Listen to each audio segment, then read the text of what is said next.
Maggie était effondrée après la mort soudaine de son fils unique. Elle aurait donné n'importe quoi pour entendre de nouveaux savoirs. Et un jour, elle ne croyait pas ses oreilles lorsque son souhait impossible s'est réalisé. Pour tout le monde dans le quartier, Maggie était la maman de Matthew. Tous les commerçants, les paroissiens et les jeunes mères de la petite ville connaissent l'histoire de Maggie, la femme qui a déménagé avec son fils de 10 ans après que son mari les a abandonnés sans ménagement. Lorsque les voisins ont appris que le garçon, d'apparence frêle, souffrait d'un problème cardiaque, ils ont toujours été là pour eux. Les gens vivaient dans des maisons modestes et avaient juste assez pour s'en sortir.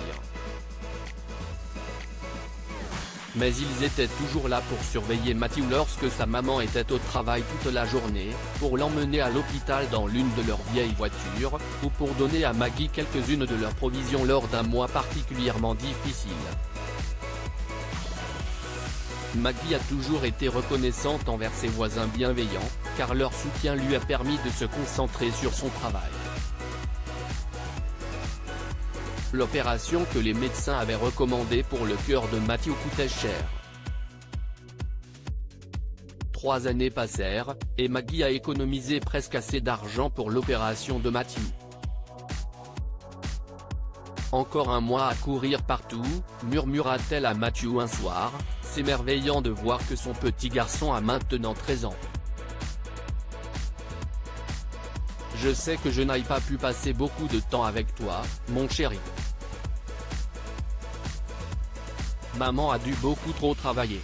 Mais bientôt, nous aurons tout le temps du monde. Elle l'a embrassé sur le front, sans savoir que c'était la toute dernière fois qu'elle avait l'occasion de le faire. Le lendemain, Maggie travaillait à l'épicerie lorsqu'elle a reçu un appel qui l'a fait s'effondrer sur le sol. Son fils, sa raison de vivre, était décédé dans son sommeil ce matin-là. Lorsqu'elle s'est précipitée chez elle et a vu son enfant gisant sans vie sous ses yeux, elle s'est excusée 1000 fois auprès de lui. « Je suis désolée, mon bébé. J'aurais aimé pouvoir passer plus de temps avec toi.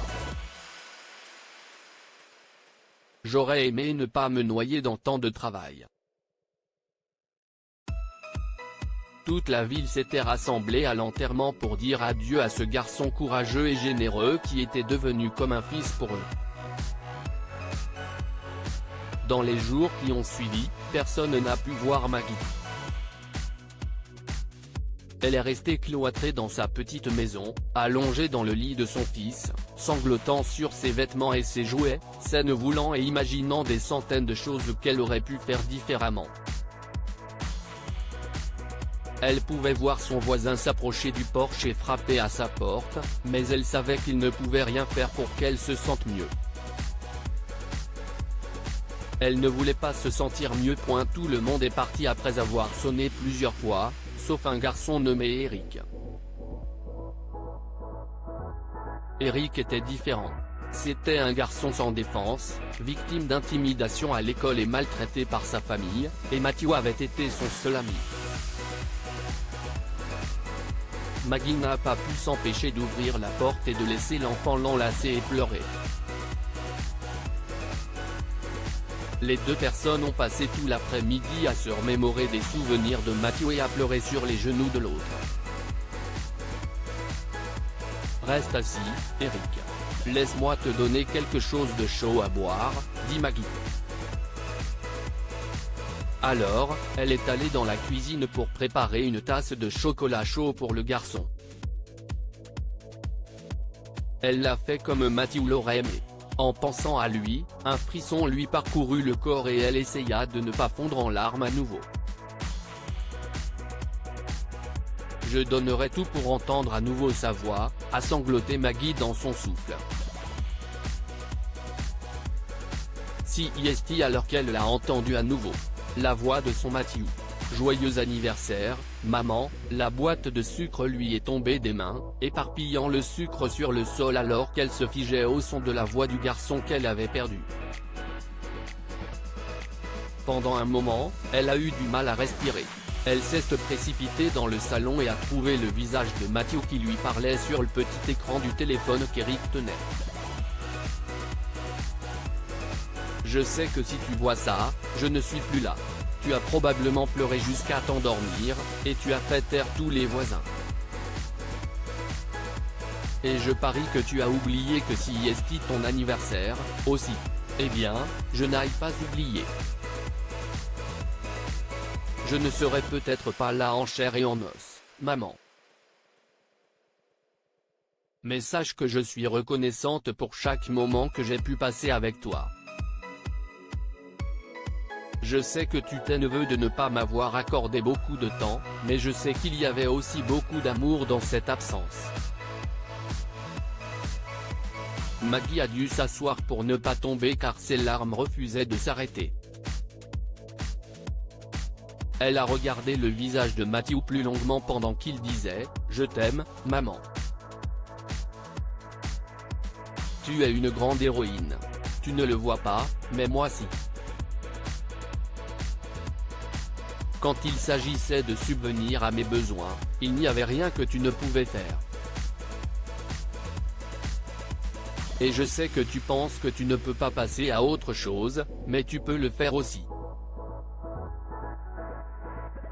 Je serai toujours là avec toi, maman. Si est le seul endroit où je serai à partir de maintenant. Garde-moi en sécurité, comme tu l'as toujours fait. Ton sourire est mon sourire. Tes larmes sont mes larmes. Maggie a senti une autre pluie de larmes monter, mais elle a rapidement essuyé ses yeux et s'est assise pendant que son fils lui disait au revoir. Quelque chose en elle a changé après avoir écouté ce message. C'était comme si une lueur de vie était revenue dans ses yeux. Elle a pris Eric dans ses bras et l'a remercié d'avoir préservé ce message. Elle lui a préparé un délicieux repas et lui a demandé de choisir l'un des jouets de Matthew qu'il aimait. Si est ta chambre maintenant, Eric. Chaque fois que tu te sentiras seul ou que tu auras besoin de parler à quelqu'un, viens ici. Elle embrasse le garçon sur le front, affichant le même sourire doux que son fils. Que pouvez-vous apprendre de cette histoire? L'amour d'une mère est infini, tout comme celui d'un enfant. Maggie a travaillé jusqu'à l'épuisement pour permettre à Matthew de subir une opération qui aurait changé sa vie. Et Matthew lui a fait savoir qu'il l'aimait, même après sa mort. Montrez un peu d'amour aux cœurs qui se sont sacrifiés pour vous. Matthew a trouvé le moyen de remercier sa mère et de la faire se sentir appréciée. Si nous ne l'avons pas encore fait, nous devrions laisser nos tuteurs et nos héros croire à quel point nous leur sommes reconnaissants, nous aussi.